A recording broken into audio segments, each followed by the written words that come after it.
Molla Nesrettin? Oxşuyur ya.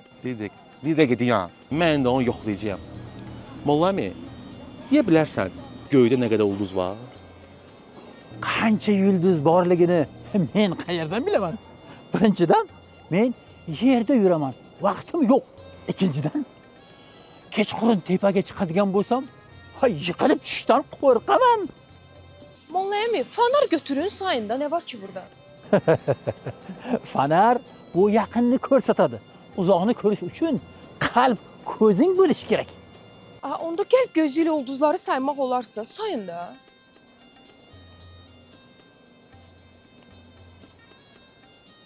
Lüba adətən Molla əmi cavabları ilə mat qoyur.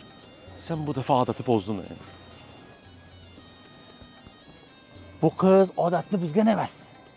Bu to'g'ri gapiryapti. Faqat haligi ssenarist chiroyli yozib bergan. Men kechirasizlar, vaqtim hozir.